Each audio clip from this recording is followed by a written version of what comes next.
What's going on? It's your man KAHLEE. Welcome to another episode of the Status Escalate podcast, the music business show where every other week we go into the minds and routines of artists, hustlers, and entrepreneurs in various fields to figure out their strategies to success.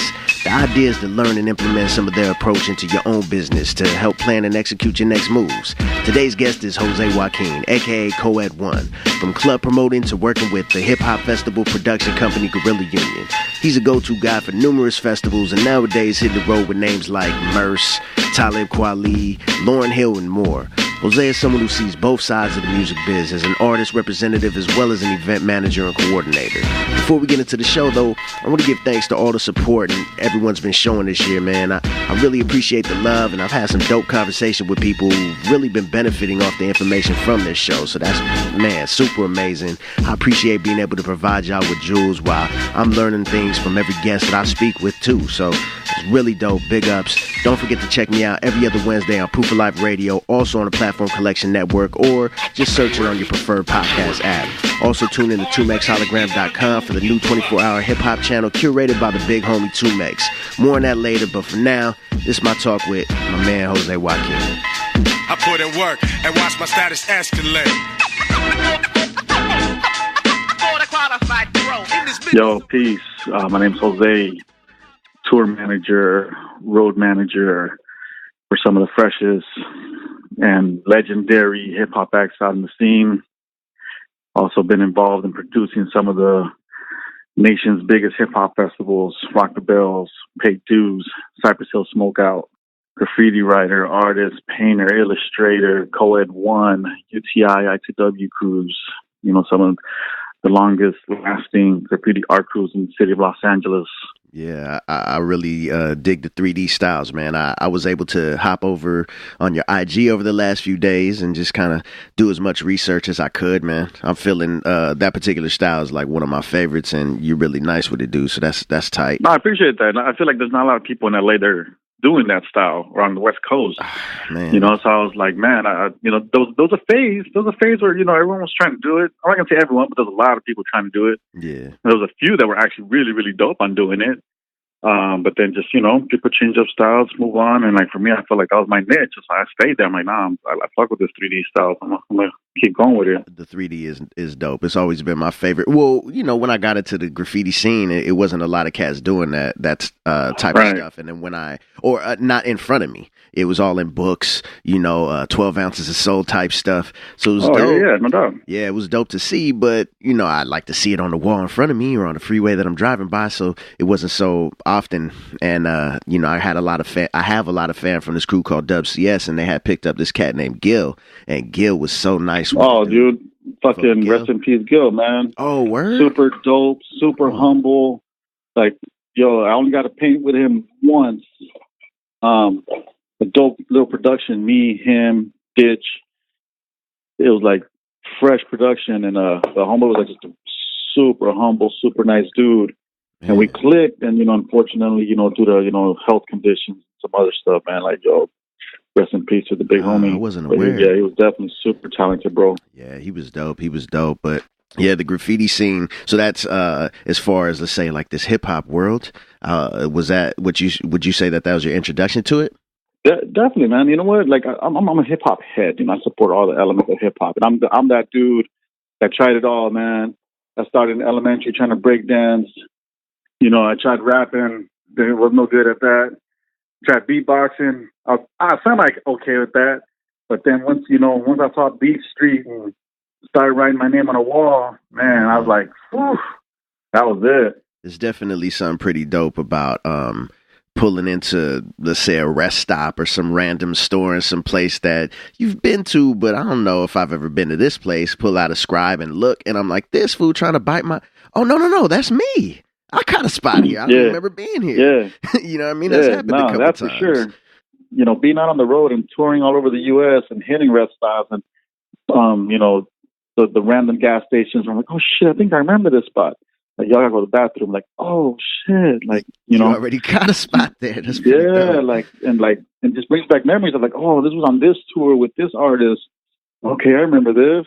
Yeah, see, a lot of people, I don't feel like that's what it's about. I mean, I definitely see the competition aspect. I've never been dope with the piecing side of things or really the art. You know, I stick to whatever I'm rocking, and you know, I dig that. Yeah. I'm like spreading the seed, so to speak, and that was Right. the thing that I dug about it, and like, you know, going back to like the war or whatever on some Kilroy was here type stuff. You know, the face with the big old nose and the hand looking over the fence, and that's kind of the thing that I always went for.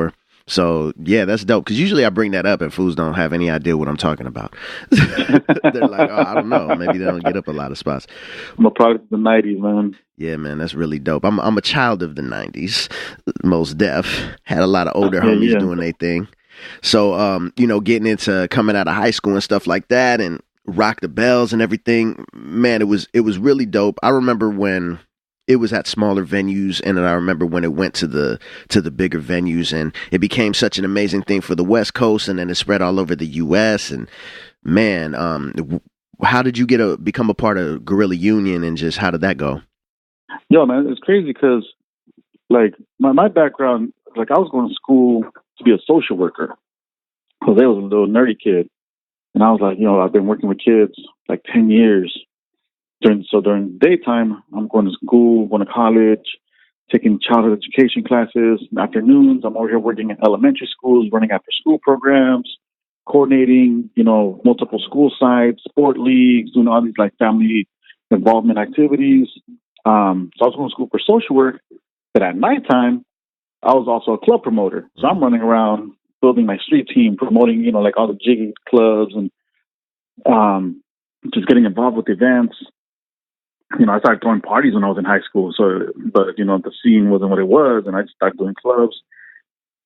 And then I eventually started working with this magazine back in the days. It's not around anymore, but you know, people don't understand the significance of it when it comes to Rock the Bells and some of the festivals. It was called SP magazine. Oh, I knew it.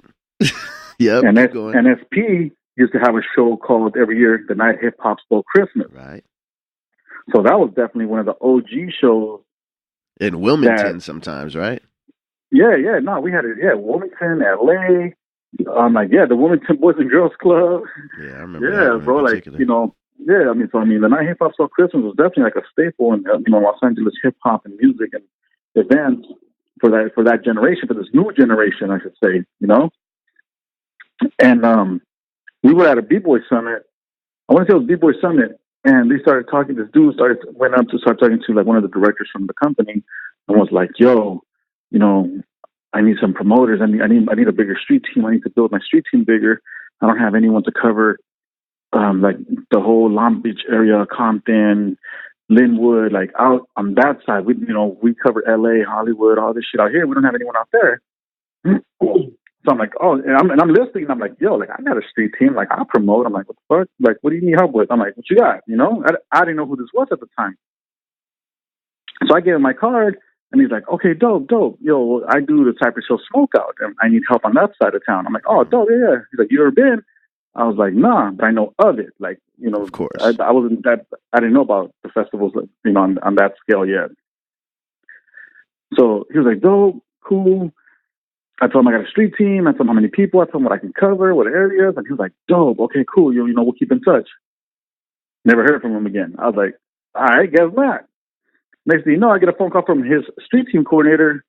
And he was like, yo, this Jose. I'm like, yeah. He's like, yo, did Chang call you? I'm like, nah, I met Chang once. Never heard from him again. He's like, well, I got like 6-7 boxes of flyers for you. I'm like, flyers for what? Like, I got all my flyers I'm thinking for my clubs, my events. I'm like, nah, I got all my flyers. I'm good. He's like, you got your flyers ready for the smokeout? I'm like, nah, what are you talking about for the smokeout? He's like, well, aren't you part of the team? Aren't you going to be with us promoting the smokeout? I'm like, you tell me. I'm like, am I? Yeah. He's like, yeah, nah, you're on board, homie. You're part of the team. You're part of the squad. Like, I got all these flyers for you. I'm like, oh, okay. And then when I met up with this dude, he just looked mad familiar. He was telling me, like, you look mad familiar. And we just happened to feel like a lot of people, we knew a lot of friends in common in the industry. On the promoter side, like, oh shit, you know, so from that spot, from this club, and from this team, like, yeah, like, oh man, we're good. And that was it, man. Once I started promoting flyers for Smokeout, you know, he liked what I did, and my team was out there killing it, fucking everywhere, just passing out flyers, putting them on cars, getting chased by security, all the usual. but we did the job, you know? Yeah. Yeah, but we did the job, and that definitely opened up doors for bigger involvement, you know, into, you know, pre Rock the Bells, pre paid dues, you know, just everything Guerrilla Union was doing at that time. Yeah. So from that, how did you move on to like the stage managing side or becoming a staff of the production side of things? How did that go?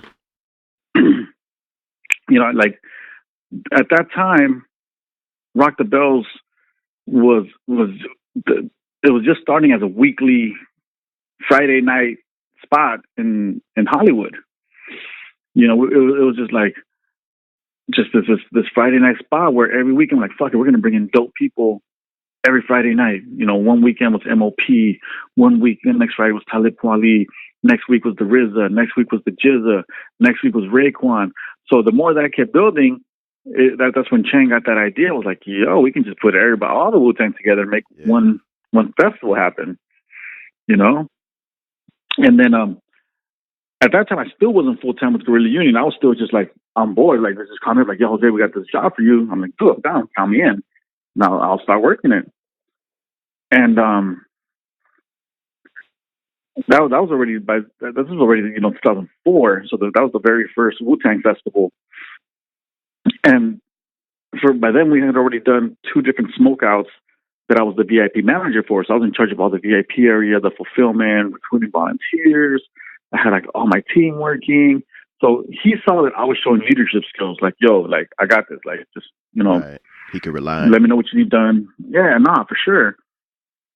And that's what happened with 2004 when the first, you know, Rock the Bells Festival came. Same thing. He brought me on board to handle the VIP area. I was helping out with the merch area. I mean, I had my team scattered everywhere, and I was just, you know, kind of like overseeing, make sure everybody was on point. Yeah, man. So that's dope. So you've been a part of it since the beginning, and then eventually it kind of split off into the Rock the Bells, which had a massive lineup every year, as well as the biggest up and coming artists. And then now you started having paid dues with Merce kind of taking control of it, or at least how it seemed from the outside. And right.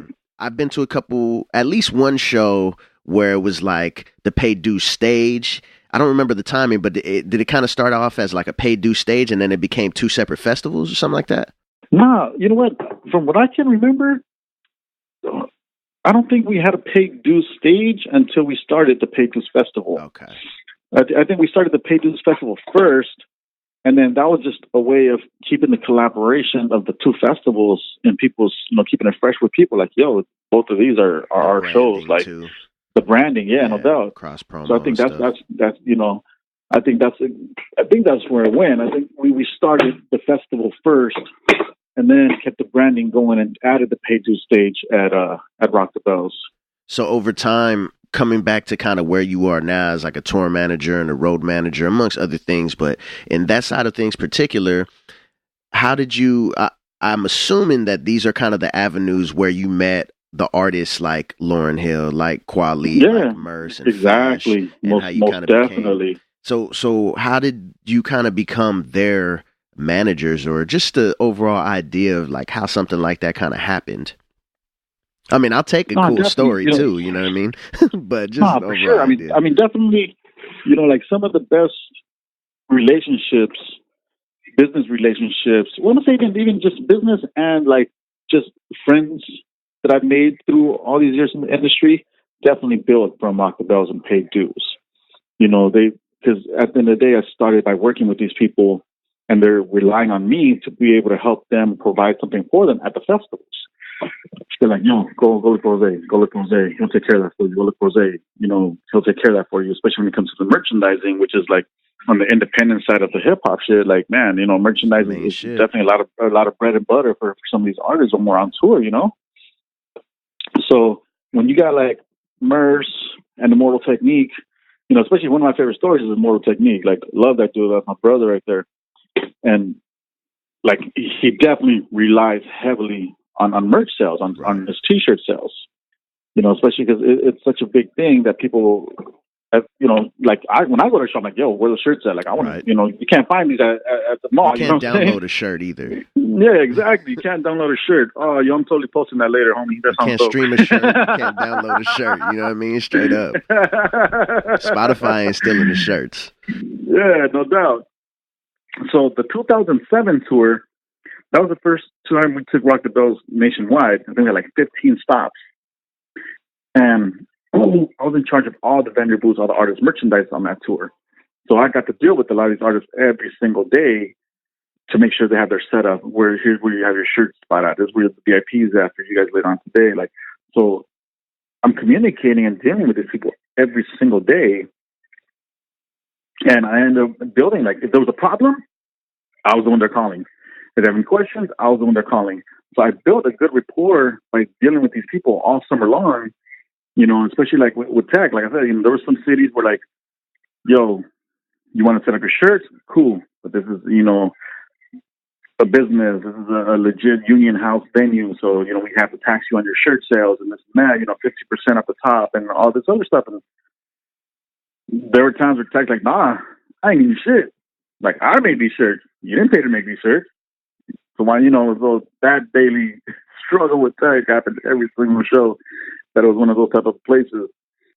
From those situations and me helping troubleshoot them, you know, earn, you know, respect with him and his camp. Right. That's definitely what it was, man. You know, just having the daily interaction. You know, another group that I did that I had I'm mad cool with still to this day, and then got mad love for, like for example, the Far Side. You know, we had them 2008 Rock the Bells, and we did a Europe tour where we had them out in Europe with us in 2008, and I got to build with them and love those dudes. Mad humble with, you know, each and every single one of them. And that's another great relationship that I still have. You know, that I talk to. I see them, they see me. Nothing but mad love.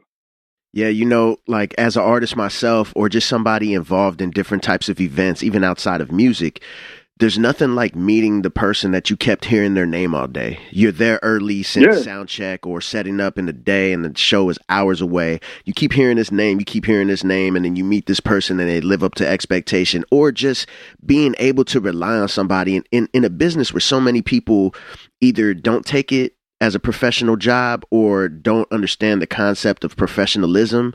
Then you get somebody that it's not about a suit and tie and proper English. It's about, can I rely on you to do the things you're supposed to do? Are you going to be professional about it? How are you going to fix, you know, can you fit, like, troubleshoot?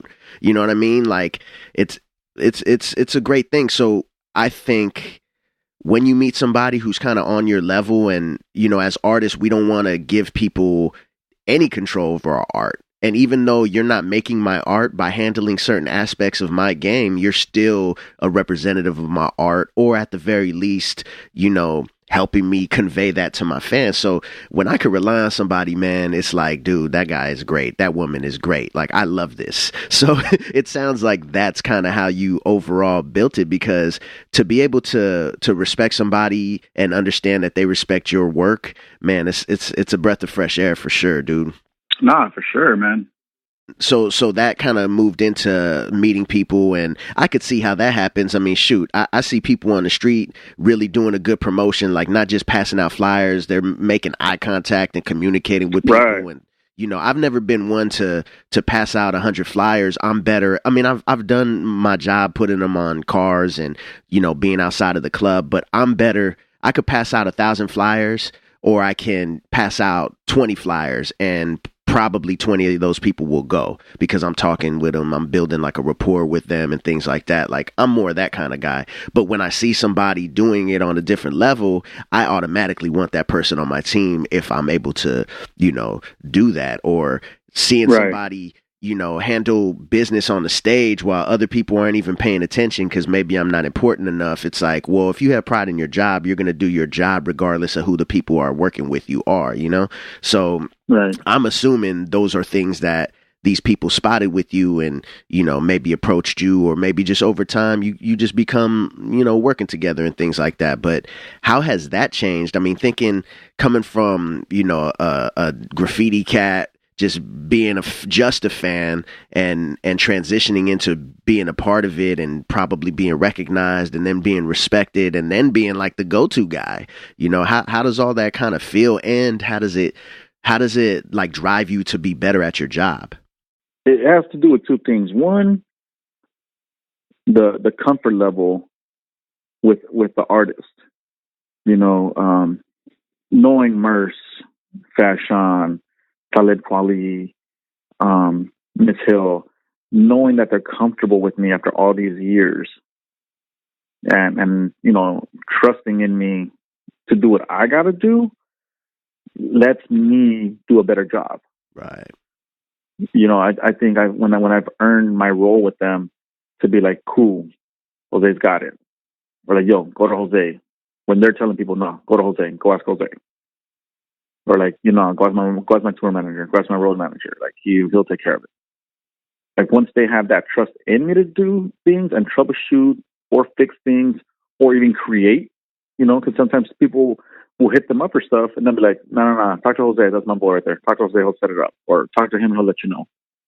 Like that lets me know I'm doing something right. Yeah. And it builds my confidence in my role to be like, you know what, fuck that. Like if these people are willing to work with me, like I must be doing something right, or at least I'm good at it. Right. Because they may not say it, you know. They may not be the type of person to be like, you know what, you're dope at what you do. Right. But you know what, at the end of the day, they're safe, they're eating. I'm getting them home. At the end of the day, I'm getting them back home to their families and their loved ones. Like, yo, to me, that's success. Yeah, that's dope because you can't always rely on a literal pat on the back, unfortunately. And it's not always a bad thing. Some people just didn't come up that way, or there's just so much going on that they forget to do it. But that the fact that you can see, you know, all your checklists are checked off for that particular job or whatever the case, and see like I'm handling this right, or seeing an improvement. Like the last one was tough, man, but this one was just it's the same situation, but I handled it easy. You know, it's dope that you're able to see those things too. Dude, definitely we're huge on vibes. You know, like, you know, this last tour, you know, like you said, some tours are great and some tours are just like, man, so many hiccups, so many problems, whether it's dealing with certain janky promoters or, you know, stuff going wrong on the tour bus or stuff not right in the budget. Like, and then there's tours where like, man, everything was just smooth. Like, man, that tour was dope. Like everyone had a good time. You know, everyone's smiling. You know, you're not having those nights where like, fuck, man. You know, like it was just, you know, you definitely have a little bit of both. Yeah, them good vibes definitely help you when all you got to do is eat gas station food and long, you know, man, the long drive. Because most tours have one long ass drive and like a bunch of like long ones. But you know, the one long drive, like that's the drive I ain't looking forward to, or whatever the case. But you probably saying plush in the nice you know, tour bus. and then like, and that's the thing though. Like I come from both spectrums. Right. You know, when I'm on tour with Miss Hill, you know, we definitely have a tour bus. And when I'm in KAHLEE, we have a tour bus. You know, sometimes we'll cook on the bus. You know, when we did the Mayday Merce tour, like everyone was, you know, helping out on the bus. You know, we had a little grill. We know, like, we didn't have to stop that much. Like, you know, it was dope. Yeah, that's. And then there's tours where, like, I'm in the Sprinter van, or I'm driving Merce's personal van, and it's just me, him, the DJ, merch, and turntables in the back, and we're going coast to coast, and I'm driving like the whole time, you know. Or every now and then, Merce will be like, you know what, I want to drive. Like, cool, have it, bro. Like, you want to drive? Go for it. I'm not gonna tell you no. Like, it's your whip. It's your car. Yeah, I don't want to drive any damn way here. Yeah, I hear that, man. It's so I mean, I'm humbled to be able to have experience. I've experienced both spectrums, you know, like from the beginning, grinding, driving the Sprinter, like grinding it out. That's exactly what it is, man. Grinding it out, to having a bunk on a tour bus and waking up in a different city, getting a chance to sleep. Do you feel like your work as a social worker earlier on in your life helped you? Because I would think everything you're doing, organization and prioritizing, has to be at the top of your list to how you do your job well, along with like vibe and, you know, hustle and things like that. But how did that help? Because the organization got to be your number one thing, right? Nah, for sure, man. I mean, I would definitely say it helped a lot. You know, just dealing with so many different people of so many different, you know, economic, social backgrounds, you know, whether like, you know, most of the time it wasn't like in some hood spots that, you know, unfortunately where I was working at. You know, I'm not working in Beverly Hills, man. I'm working downtown Long Beach, you know, downtown LA, The neighborhood spots. Yeah. But I think I feel comfortable. That's like I grew up in some of these areas. I'm like I ain't tripping, you know. Those tend to be the areas where they need with those, somebody. yeah, man. Dealing with those kind of people and those parents, it builds patience. I think that was my biggest strength throughout all of this. Patience is my number one strength. I'm like, cool. I can take a push comes to shove. Something's going wrong. Cool. Let me figure out how to fix it. Like, I'm not freaking out. I'm like, Right. I think in any kind of situation, staying calm is you got to keep your head cool so you can handle the situations, because there's so many like some people just see the surface of the situation, don't understand the different things that could be done to finesse the situation and get it taken care of, I think. Right. I guess before we go into these questions, I just had a quick one because you touched on I know how it is to work with some janky promoters, but on a smaller scale. I think a lot of promoters suck at promoting, but it's not because they suck as people, whereas there are sucky people who promote shows, like really trying to do you dirty on purpose. As far as the promoters that are good dudes and do have it, maybe they're new, maybe they just a lot of times you're at a level about to reach that tipping point, and just tightening up a couple spots in your game is what's going to take you to that next level. Or anything off the top of your head that you could think of that if promoters would just do these things, it would just take them to a whole level that would not only benefit them, but the artists that they work with, which in turn will make more artists want to work with them. Right. I think off the top, man, the first thing that comes to mind, like I said, I was a club promoter for many, many years. And then coming into Rock the Bells and the music side festivals, the music, the festival side of the music industry, and booking talent on a much bigger level, I think the game has changed a lot, where promoters actually rely on these artists to promote their shit. Yep. And, I feel, like I said, being from both sides of the spectrum, being on both sides of the table, being from the promoter side and now on the artist side, I'm totally on some. If the artist doesn't want to promote your show, that's not his or her responsibility. Yeah, if it's not in the contract, then they're just there to perform. They're there to rock. They're there to rock for the crowd. It's your job to let the crowd know you're doing a show and this artist is going to be there. Right. Because, nowadays so many promoters rely on the artist's network. Like, make sure they throw it on, can they throw it on their Facebook, on their Instagram, can they tweet about it? And I'm like, man, if it was that simple, that means any fool with money could just be like, I'm going to go rent this place. I'm going to book this artist, have him tell all his people. We're good. Yeah. And that's a problem. I think that's a problem. I think there's too many people with money that think it's that easy. Yeah. I think also, it would be nice if they don't act like they think they're doing more work than they actually are.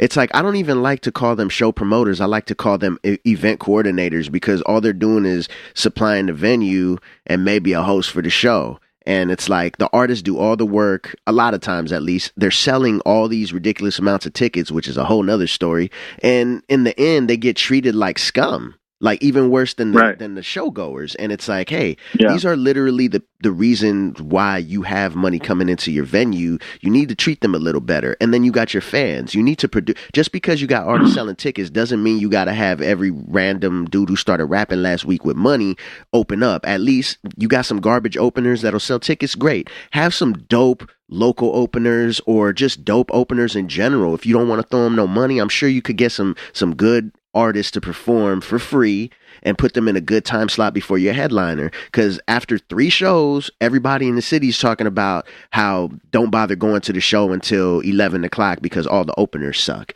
And now it's getting your city a bad rep, and then the artists don't want to work with you. And then it's just, and then the other thing is like, so I used to work with Sean Healy back in the day. This was like 2005. Now, any listeners outside of California, or, he's outside of that, he would make us sell tickets and things like that, but it was very organized. And I've heard so many bad stories, but I've never encountered any trouble with him as far as business. His business has always been on point. People love to complain when they make a mistake and commit to something that they can't live up to. So then all of a sudden, so-and-so shady, but it's like, you made a bad deal, bruh. You know what I mean? Sometimes, at least, in my experience. So all these people talking crap about him, over the years, now they're the ones not only making people sell tickets, which isn't necessarily the worst thing in the world, but they're doing it a lot of times in a way where I'm like, hey, you used to talk shit about this guy, but now you got this unorganized way of doing things. You tell people this, and in exchange they need to do this, and then they come to the show and it's like you don't even know them. You know, once you got your money for your tickets and the people are coming in, you treat them like shit sometimes, and it's like you need to respect because in a sense you're the client, and the artists are the people who are hiring you to a certain extent. And I feel like even though that's not an official way of working, it's still how things are going. And if you just keep that flow going and mutual respect and providing what you're supposed to do, then man, everything would run smoothly. And then going back to the vibe, everyone in that whole place feels the vibe, whether they believe it or understand it or not. And that's what a lot of times fuels an amazing event, even if the artists aren't top notch. If the vibe is right, great party, great times, and they're coming back for the next one. So I think, man, I wish they just do that. True that. Real talk. All right, so good talk, man. Let's go into a quick break and we'll come back. Status Escalate Podcast. What's going on? It's your man KAHLEE, and I want to tell you about my sponsor, DeadStockCloset.com. Dead Stock Closet specializes in vintage gear and accessories of all styles and brands. Shop at DeadStockCloset.com and receive your purchase hand-cleaned, ironed, and ready to wear.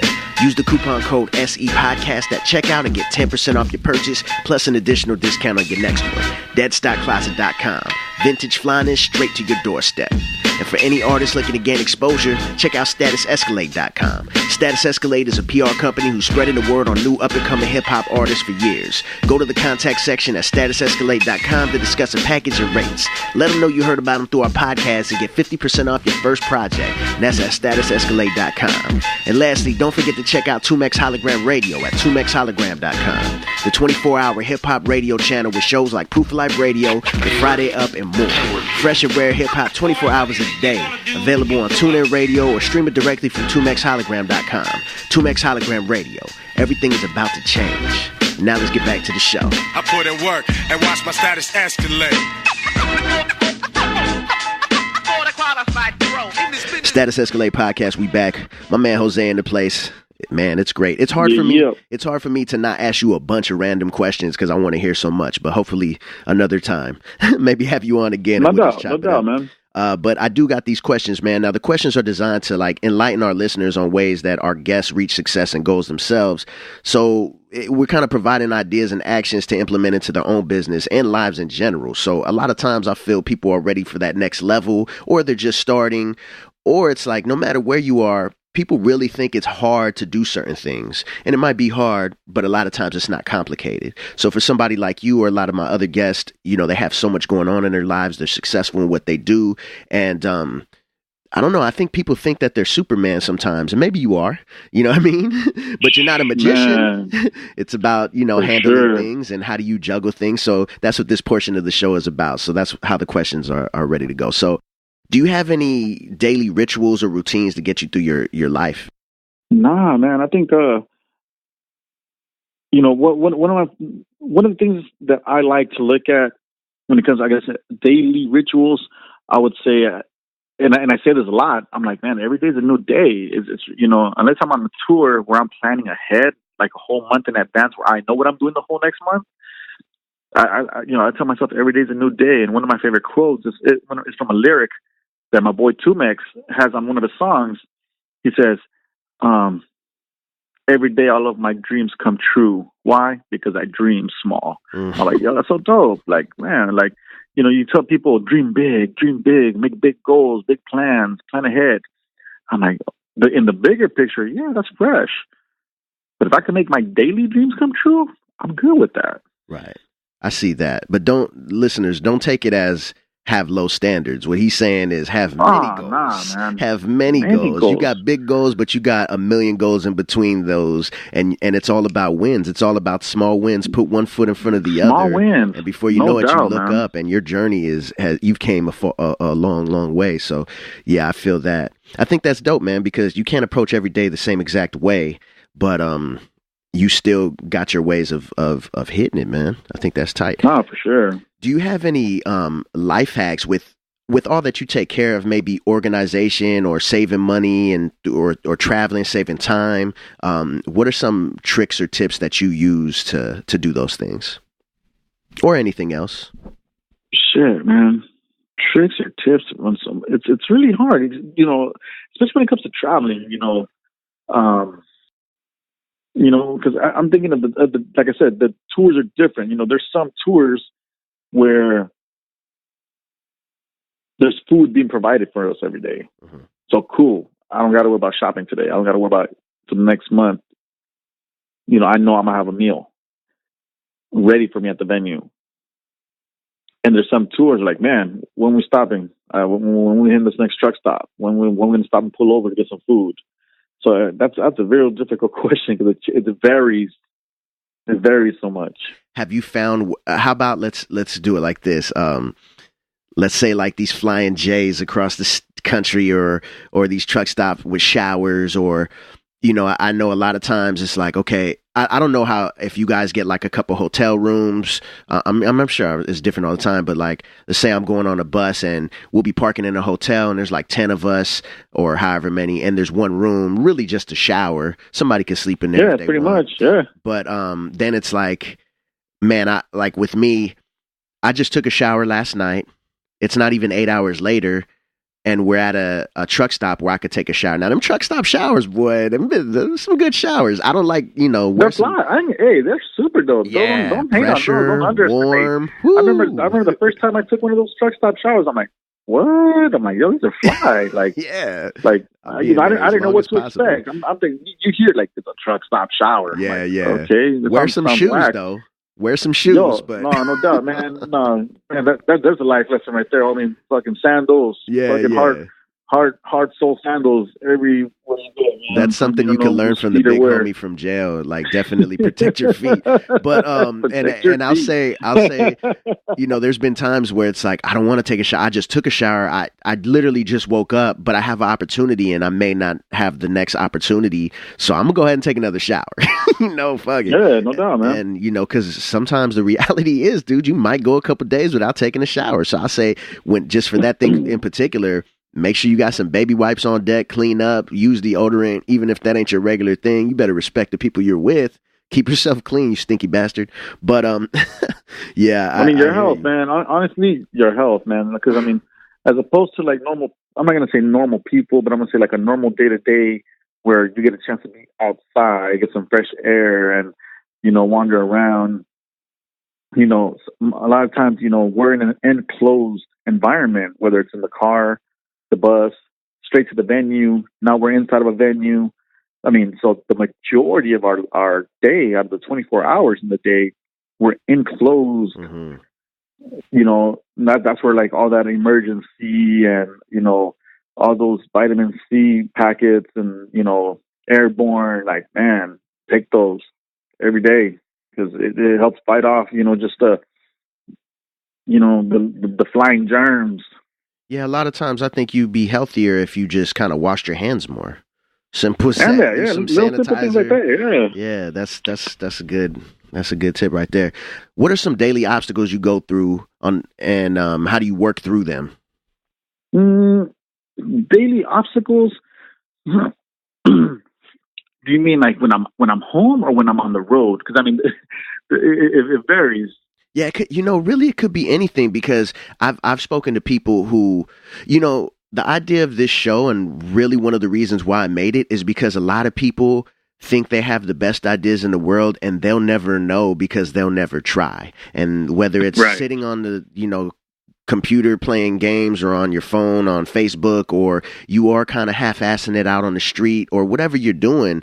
I think a lot of times people use the fact that they don't have a car as a reason, or their car sucks, that they can't do this, they can't do that. Well, ask Mark Love how not having a car, you know what I'm saying? Like, people make it happen, you know what I'm saying? Or, some people are sick and they have to take a lot of medication, but they're still out touring and handling it, or they're vegan and they're on the road hitting up gas station food and things like that. And they got to figure out a way to make that happen. So it could be anything, but everybody's got at least one thing that they go through all the time, whether it's like a thorn in your side, and how do you get past it, I would say, I'm not going to really call it a thorn in my side, but definitely on a responsibility factor. Like, I'm the oldest in my family. Mm-hmm. So it's weird how I'm the oldest of 7. And yet, like, at this point in my life, I still get relied on a lot from the family side, from moms, my dad, my brothers, my sisters, so I'm not going to say it's a thorn, but it's definitely an obstacle where they need me for something and I'm not around. Yeah. So how do you keep that communication with them and just be able to provide, the shoulder or whatever it is you need to do for them when you're so busy? Because your job is to be relied on as well. Yeah, definitely. Trip, huh? Yeah. You need to go and get a facial and like be pampered. Man, yourself. Dude. And that's the one thing I'm really bad at. Like me, you know what? Generally in life, that I would say that's my number one problem. Is I don't take care of me. I'm so used to taking care of other people and being that responsible person that they rely on for other people for so long. Since I've started working, since I was like 16. And growing into early management positions, working with kids and being a director and then being a coordinator and always being in charge of multiple people, multiple schools, hundreds of kids. Like, I've always been a go-to person. Right. And I remember one of my bosses that's known me the longest since he gave me my very first job. I still talk to him to this day. He's like, you know what your problem is? He's like, you don't take care of you. Like, you put everyone else first.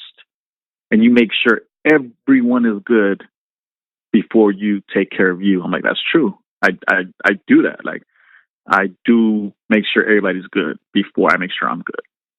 But then he's like, well, how good are you going to be able to be for all these people if you don't take care of you first? Exactly. I'm like, man, that's such like a double standard almost. I'm like, man, that's a little tough.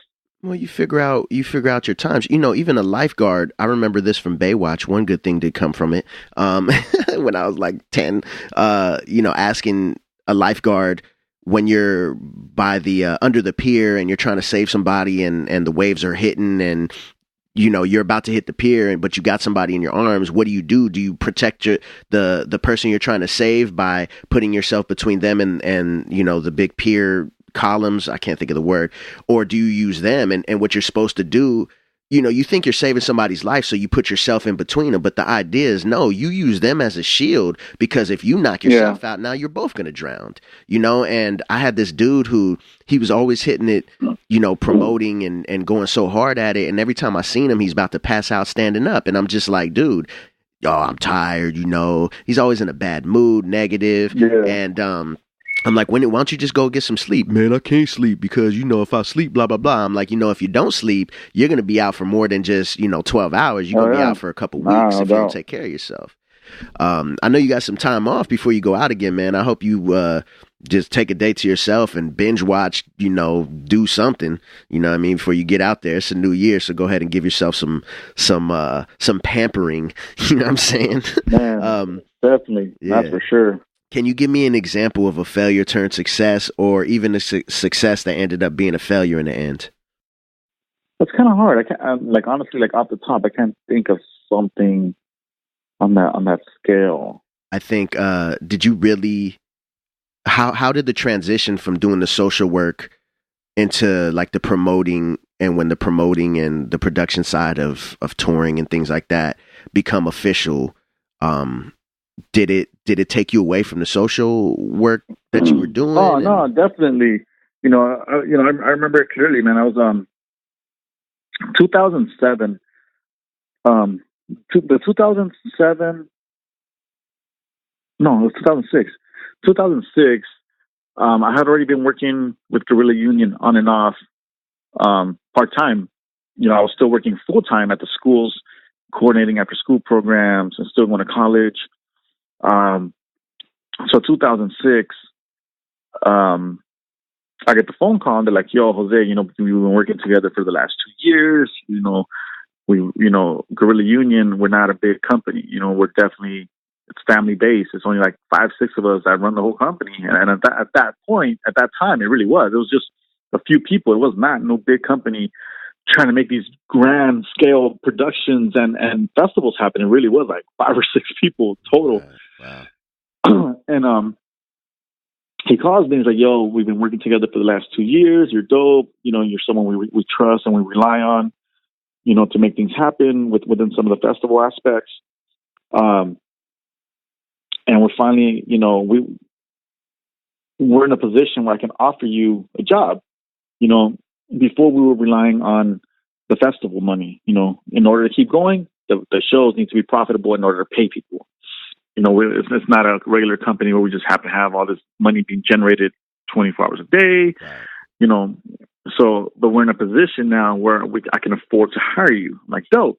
He goes, but think about it. Cause you're going to be leaving something you've worked up to this point. Cause that was all I've done since my very first job was working with children. Up to that point, that was all I did for like 15 years is work with children, coordinate programs, sports leagues, family involvement programming. That's all I ever did. So, like I said, I was lucky and blessed because I never got a chance to work at the mall. I never did retail. I never worked fast food. I never did any of those kind of jobs.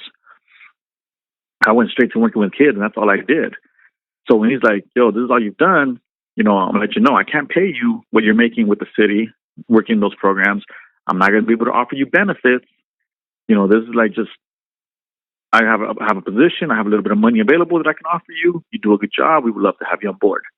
I didn't even think twice. I'm like, "Yo, I'm down."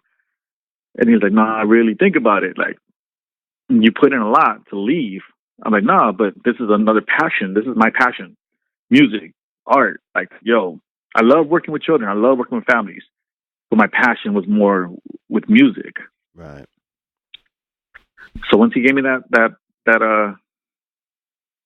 call, I didn't even think about it. I put in my 2 weeks notice the next day. I was like, "Yo, I'm there. Count me in 2 weeks." And do you still feel that you made the right decision? It's interesting because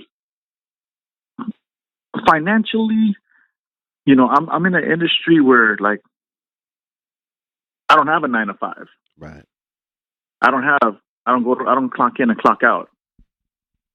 I don't have a Monday through Friday. I don't have a set schedule. So that still feels kind of weird sometimes after all these years. And I'm like, man, after being in that rotation so long, now it's like, cool. I'm not on tour right now. So I got a little bit of money saved up where I'm okay if I don't work this month. Cool. Until I see what's the next tour or what's the next event that they need me to help out with, or the next festival, or the next artist that's got some shows coming up. Like, I'm just freelancing. I'm kind of like floating in space, but still on the grind, trying to make more things happen. Well, hopefully you get the opportunity to merge the two worlds. And I see that for you in the near or future, just to be able to merge those two worlds, whether you're doing some kind of sports league or providing something with the connections and just overall experience you've obtained in the music side of things. I don't see how that's not going to happen for you, because I'm sure you don't lose that type of passion for, you may not care to work the way you worked in the past, but the overall reason why you worked in social in that side of things, that I don't see that leaving. So I think that's in the cards for you. How do you ensure action and execution rather than just having a bunch of ideas that you think are great? You know what? At this point, I think by trial and error, I've luckily have tried and failed on certain things, or seen things that didn't work. To be like, nope, we've tried that, we've done that. This will benefit everyone in the bigger picture, or this is going to be the most successful. So definitely, I'm going to say trial and error throughout all these years. Right. What are some rules that you might have for yourself before deciding to collaborate on a job or partnering up with somebody? Well, this is the one thing about myself, bro. I definitely don't feel I'm too good to work with anybody. And it's I have a great resume that speaks, pretty loudly of the people I've worked with and continue to work with, and represents of people that would vouch for my work and what I can do to help them get to the next level or help their festival be more successful. Someone told me, that not too long ago, he was like, I'm a tour manager, I'm a road manager, and then on this tour, I was doing merch. I'm like, bro, like, I feel like I'm being underutilized. And he's like, no, I agree 100%. But you're like my Swiss Army knife for the team. Like, I know I can put you in any position, and you're good. Like, we don't have anyone with experience on doing merch. You do. I'm like, yeah, I need you for that spot. I'm like, fuck it. All right, well, I'm going to do merch. Yeah. But, like I said, I don't think I'm too big or too small, because from that opened up opportunities where, like, okay, cool, we're going to do merch. Dope. Check this out. I'm starting a merch company with my boy anyway, so I can help produce some merch for you. I've done merch for KAHLEE, for Merce, for Lauryn Hill. So I'm starting to build a good rapport on the merch side for the artists. Like, oh, shit, Jose, you do merch too? Like, what the fuck? Like, yeah, I produce it. Like, I can make it. I'm like, oh, shit, cool. So that, like I said, it still opened up another door, another avenue. Right. A lot of times people, the main thing, I think, we don't want to waste our time, and we want to enjoy the work that we're doing as much as possible, the people that we work with, and we want to know that we're not wasting other people's times, and we don't want to waste our own time. And it seems like in everything you do, you find some benefit outside of the job. Like, you're able to gain more. You're definitely a knowledge seeker, and you're the nurturing type to take care of things, and it seems like you're just continuing to add more things to your Swiss Army knife. You know what I mean? So that's what I see. I hear you on that. Can you recommend, I don't know if you're a reader or anything like that, but could you recommend a book or a movie or reading material for our listeners, but something that you feel like has changed your life in one way or another, or, just something that you learned, like, oh, this cool little thing that I implemented into my own life that you could possibly do for yours to give you more progress and, whatever it is, saving time or just looking at life a different way? I would say, you know what I would say? Off the top, because they're some of my favorite books to read. Shel Silverstein. Oh, I don't even know what that is. Tell me about it.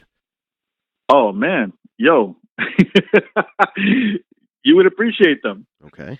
They're poetry books. Okay. Like elementary poetry books. Shel Silverstein. He wrote, A Light in the Attic, Where the Sidewalk Ends, The Giving Tree. Oh, okay. And Shel Silverstein is like another Dr. Seuss. All his poems, mad rhyming skills. Like, they flow and they rhyme, but at the same time, they're not kitty like Dr. Seuss, hat, green eggs, ham, cat, hat, yeah. He has some very extended vocabulary in a lot of his poems that these are like elementary based books. I remember being a little, in elementary, and that was one of the best moments I always have when we got to poetry time. The teacher would read us out loud Shel Silverstein poems, and we would have copies made of them, and you have to go home, memorize them, and then we have to recite them in front of the class. I wish kids would do that. Like, I think that aspect, terminology and memorizing, like, if kids now still do that in class, like, I don't see them doing anything like that. Like, to me, that was fresh. Yeah. But Shel Silverstein books, A Light in the Attic, Where the Sidewalk Ends. I dig a lot of things. Tree. A lot of things like those from as an MC or a rapper coming with different patterns and different ideas, and I see words and things a different way sometimes in my mind that I'm not ever able to articulate, but I see it in my mind, almost like an equation that I can't write down. And a lot of times reading different types of books like the ones you're describing, or even just seeing something, I can't explain it, but things, the way my mind works, it sounds like one of those books that could really put you in a different mind state and allow your flow and your output to be adjusted a little bit. So that's dope. I'm gonna definitely check some of those out, and I'll put those in the links in the note section. So if anybody ain't up on those, no, man, for sure. Shel Silverstein, because even like some of, like I said, a lot of his poems are like kid-based, friendly, rhyming, but still have some very nice words on the vocabulary level to be like, what does that mean? Like, yeah, look that shit up. Like, there's supposed to be elementary age books, but there some life lesson poems. Like, there's some poems under too that are like, oh, like, damn, that's kind of fucking deep. Like, okay, like, nah, definitely, man. Shel Silverstein, like, big ups. That's dope. I'm gonna do some diving in because I know where the sidewalk ends, of course. But some of these other ones I did not read or pay attention in school. Yeah, man. Don't be like me kids. So we rounding the end. This is the last thing I like to ask everybody. I call it my top 3. Can you give me one do, one don't, and one must have that, for your life and you to be able to reach your goals and do the things that you do in life? One do, one don't, and one must have. One do? Man, I'm gonna keep it simple. I'm like, do it. Do it. Whatever that it is for you, regardless of what anyone else wants to judge about it. But if that's that it for you, do it. Yeah, I forgot where I want to say it was on Wild Style, I think. Busy Bee, where he goes like, yo, nothing to it but to do it. Now, I still say that to this day. Like, I say that all the time. I'm like, yo, nothing to it but to do it. Like, if you don't do it, whatever that it is for you, you're never going to know. Yeah. And what about a don't? A don't fall under the peer pressure. Peer pressure is so heavy on many different angles, whether it's from family, friends, business. Nah, man, don't fall into peer pressure. It's definitely a tough one, especially when it comes to the family. Because a lot of times people in general have expectations of, it's not always like, come on, man, smoke weed, or come on, get drunk. Nah, man. Sometimes it's just, you got to do things to benefit me, and it's not necessarily a bad thing, but it's taking you away from your path. People want to tell you what your path is, and, it could help you find your actual path, but for the most part, you need to find it. So that peer pressure often takes you away from that. Yeah, man, I would say don't fall into the peer pressure, man. Go back to do it. Do what's gonna, do you. Those go hand in hand for sure. And a must have. Could be an open mind, man. Yeah. I'm gonna say an open mind. I don't know if that's just me coming from the art side of, graffiti art and art in general. Or just music. Because my music selection is so eclectic. Like, I'll be chilling, rocking a wall, painting, bumping Portishead in my headphones, and people are like, what the fuck are you listening to? I'm like, oh man, you don't know about Portishead. Like, the beats are ill, lyrics are fucking deep. Like, but it's she's from Germany on some way out shit, but she's fucking dope. Yeah. Or bumping some like old 80s metal. Like, man, I'm saying open mind. Must have an open mind to shit. I think music can most definitely be a painted environment to which you travel in at any given time. So you choose the vibe, you choose the environment you want to be in. It's like one of those movies where you're in a blank canvas and, the music is like a paintbrush, and it's just putting you into the world that you want to be in as well.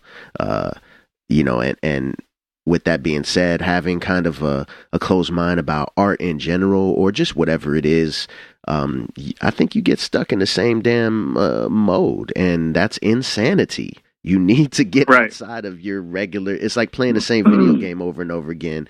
It's time to put a different game in.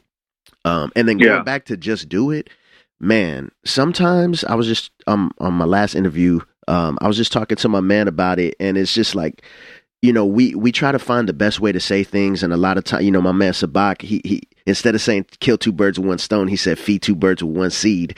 But at the same time, it's like, never be afraid to just say the simplest, sometimes cliche sayings are the things we should often live our lives by, because it's as simple as just do it. You know what I mean? Because we're over here calculating the risks and, whatever, sometimes definitely do that. Don't just dive into an empty pool, check if there's water there. But man, just do that shit. And yeah, I feel you on all those, dude. That's good, man. That's it, dude. It was a great talk, and I think a lot of people are going to be able to get some things out of your answers as well, dude. Anything that we talked about is going to be in the show notes section, so if somebody wants to go back to links or whatever it is. And I know you got a clothing line. I guess this the part of the show where I like you to plug yourself, and if you want people to contact you, let them know how they could get in touch with you, social media, if you have an email, or if you again, like your music, your clothing. You have a really dope shirt that with the alphabets. Maybe you could talk a little bit about that and tell them where to get it from. Man. Love that shit. And get on out of here, man. Yeah, tell them about the shirt a little bit and then plug yourself. Everything, it's all through my Instagram. I am Jose, and then the number 1 at the end. IAMJOSE, the number 1 on Instagram. Then all my links are on there. Like the 2 shirts I have, it's like I am hip hop, and I did an alphabet A to Z. Every letter starts with every letter is a different artist that I like. So it's kind of biased, but it was really hard because I had to like go back and forth and cross out so many different people. Like, no, hold up. I remember I grew up more to this, but now I'm listening more to this. So I'm like, okay, damn. Like to me, like right off the bat, ABC. For A, I got a Tribe Called Quest. History. Number 1, like, I love Tribe. Right. And this is before the new album, before everything with 5, rest in peace to 5. But I was like, Tribe Called Quest is definitely a staple for what I do and the industry I'm in. B, I was like, man, my very first tape I ever bought was the Beastie Boys. But I listen more to Black Star now, to Molson Kahleagues. So I'm like, man, going from A to C, I'm like, man, Cypress Hill. Every letter is that problem. Man, every letter was like, gotta make 2 shirts, bro. You just gotta make another one. I think trust me, there's more in the making right now because I can, man, yeah, that can never keep stopping, man. So many different artists that have a meaning or significance in time. Yeah. For sure. Man, everything's on my Instagram, man. On my Instagram, the link to the shirts on the Instagram, my email's on there, everything to get a hold of me's all through there. Word up, man. And like I said, they'll be in the show one stop shop. Yeah, and we'll help you get there if for some reason you can't get there yourself, man. So that's it, man. I'm not gonna take any more time from you. I really appreciate you spending an hour out your day for me and for our listeners, dude. Can't wait for this to drop, man. And I'll talk to you soon, man. Be safe when you get back on the road. Enjoy your new year and all that, man. No doubt, fam. Likewise, man. Yeah, my man Jose, Co-Ed 1. Yeah. Status Escalate Podcast. Peace to the Kahleagues. It's another one in the books. Thanks to my brother Jose for taking time out between tours for a quick conversation about his roles and how he continues to progress in his music biz. Be sure to check out the show notes at 310music.net. Just type in SEP011 in the search bar up in the top right for all links and details of what we discussed in this episode, including a link to buy a super fresh hip-hop alphabet shirt. The shit's ill. Y'all need to check it out. Also, how to find and contact our guests in this top 3.